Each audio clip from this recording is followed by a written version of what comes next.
Bom dia, irmãos. Paz do Senhor Jesus.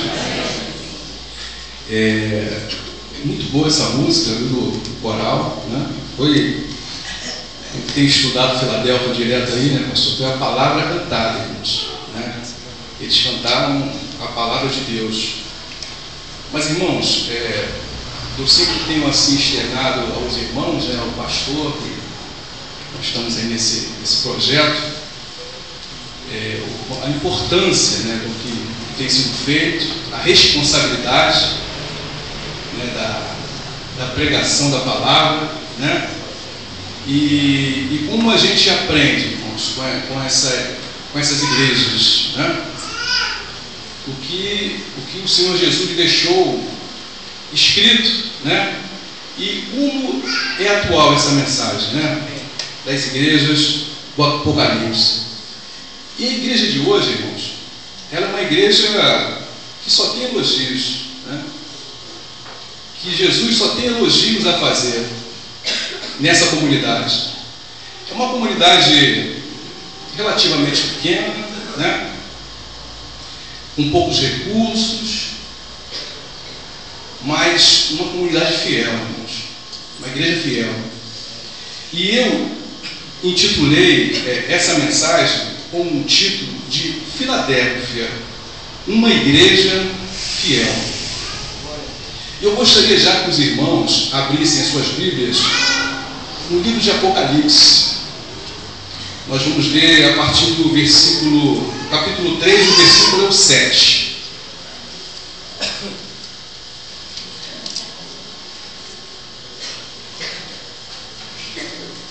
Mas, irmãos, antes de nós começarmos a ler, nós vemos que agora só falta uma igreja, né? Só falta a igreja de Laodiceia. Nós já falamos sobre Éfeso, né? Que foi a primeira, uma igreja fiel aos princípios, mas uma igreja que faltava o amor. Nós também aqui já falamos sobre a igreja de Esmina, que era uma igreja pobre, né, diante dos homens, mas aos olhos do Senhor era uma igreja rica. Falando também de Pérgamo, que era o lugar onde estava o trono de Satanás, mas mesmo ali onde estava o trono de Satanás tinha uma testemunha, que era o Antipas, um mártir, que estava disposto a morrer por Jesus Cristo. Também nós falamos de Tiatira, uma igreja que se tornou como uma cidade, se tornou uma igreja mundana, porque no seio da igreja tinha uma mulher, Jezabel, que levava os irmãos a adorarem outros ídolos, a se prostituírem. Falamos também de Sardes, né, que tinha fama que estava viva, mas que estava morta. E hoje nós vamos falar de Filadélfia, que aos olhos de muita gente, aos olhos da comunidade que estava em volta, da sociedade, era uma igreja que tinha pouca força. Mas por ser fiel, o Senhor deixou uma porta aberta para essa igreja. E será falado também sobre a igreja de Laodiceia, que considera-se rica e abastada, mas aos olhos de Cristo ela é pobre, cega e nua. Mas, irmãos,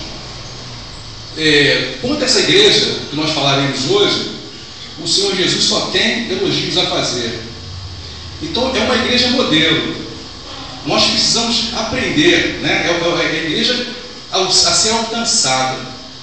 Então tem muitas coisas que nós precisamos aprender com a igreja de Filadélfia. Agora sim, nós vamos ler a partir do versículo 7 do capítulo 3, que na minha Bíblia, em negrito, está assim, ó: carta à igreja em Filadélfia. Ao anjo da igreja em Filadélfia escreve: essas coisas diz o santo, verdadeiro, aquele que tem a chave de Davi, que abre e ninguém fecha, e que fecha e ninguém abrirá. Conheça as tuas obras. Eis que tenho posto diante de ti uma porta aberta, a qual ninguém pode fechar, que tens pouca força, entretanto guardaste a minha palavra e não negaste o meu nome. Eis que farei que alguns dos que são da sinagoga de Satanás, desses que a si mesmos se declaram judeus e não são, mas mentem, eis que os farei vir e prostrar-se aos teus pés, e conhecer que eu te amei, porque guardaste a palavra da minha perseverança. Também eu te guardarei da hora da provação que há de vir sobre o mundo inteiro, para experimentar os que habitam sobre a terra. Venho sem demora, conserva o que tens, para que ninguém tome a tua coroa. Ao vencedor, falo-ei coluna no santuário do meu Deus, e daí jamais sairá. Gravarei também sobre ele o nome do meu Deus, o nome da cidade do meu Deus, a nova Jerusalém, que desce do céu, vinda da parte do meu Deus, e o meu novo nome. Quem tem ouvidos, ouça o que o Espírito diz às igrejas. Amém, irmãos? A esse ponto. Então, irmãos, como nós já falamos aqui, o Senhor só tem elogios para essa igreja. A igreja de Filadélfia, o significado desse nome é amor fraternal.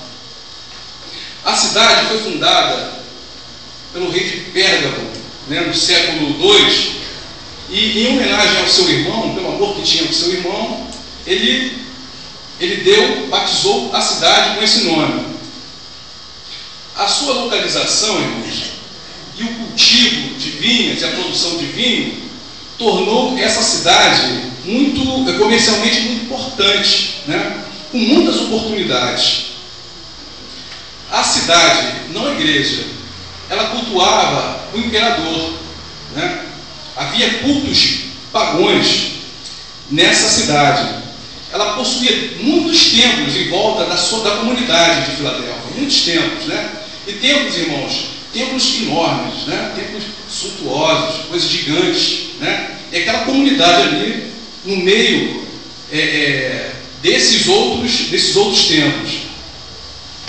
E por ter tantos templos, ela foi apelidada também de Pequena Atenas, Agora, vamos ver como é que o Senhor Jesus se identifica para esta igreja. Já no capítulo 7, é o primeiro versículo que nós lemos, Jesus manda que João escreva assim, ao anjo da igreja em Filadélfia escreve: estas coisas diz o santo, o verdadeiro, aquele que tem a chave de Davi, que abre e ninguém fechará, e que fecha e ninguém abrirá. Então ele se identifica como santo e verdadeiro.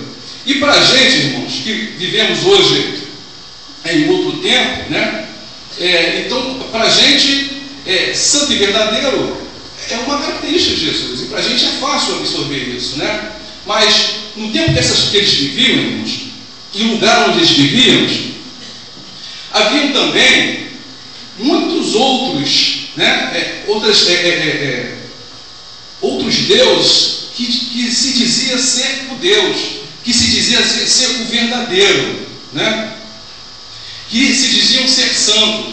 Mas nós sabemos que santo e verdadeiro só há um, que santo só o nosso Deus. E o profeta Isaías escreveu, os irmãos não precisam abrir, mas se quiserem anotem, no Isaías 6,3, está escrito assim, e clamavam uns para os outros, dizendo: santo, santo, santo é o Senhor dos exércitos, toda a terra está cheia da sua glória. Então o Senhor Jesus já se apresenta como santo. De uma outra forma que o Senhor Jesus se apresenta aqui para a igreja de Filadélfia, é que ele é verdadeiro, que ele é a verdade. Agora, olha só a atualidade da mensagem. Ele aqui se apresenta como verdadeiro. E nós temos, ainda hoje, ouvido, que há outro caminho, que há um outro caminho, que há outras verdades, que há outros caminhos que levam a Deus. Mas nós sabemos que só há um caminho que leva a Deus. E esse caminho é Jesus Cristo. E em João 14, 6, o próprio João escreve assim, ó: respondeu-lhe Jesus: eu sou o caminho, a verdade e a vida. Ninguém vem ao Pai a não ser por mim. Então Jesus Cristo se mostra ali que Ele é o caminho, que Ele era o único caminho.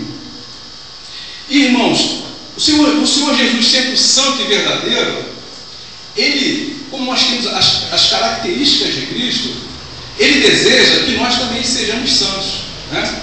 Que nós também sejamos verdadeiros.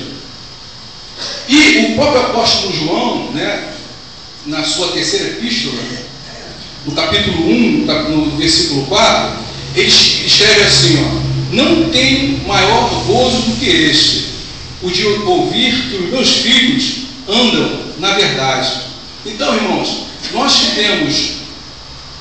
somos de Jesus, né, nós que pertencemos a Cristo, nós precisamos ser santos, assim como o nosso Senhor é.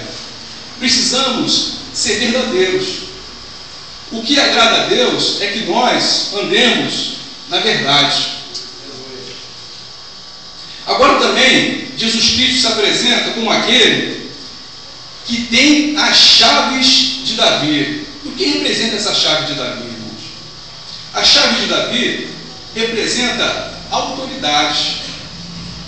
Representa, irmãos, poder e autoridade. Então Jesus fala a esta comunidade que Ele é o santo, o verdadeiro, e que Ele é autoridade, e que Ele tem poder e autoridade.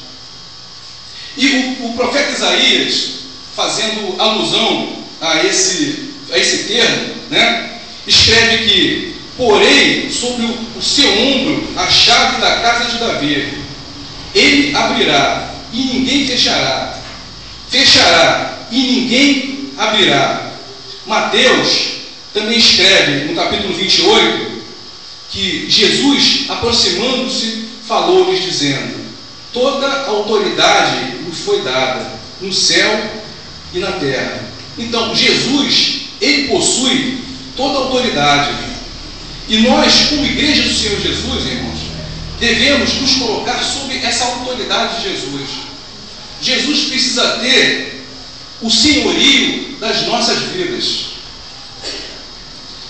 Agora, é impossível a gente falar sobre chaves de Davi e não lembrarmos do rei Davi, né?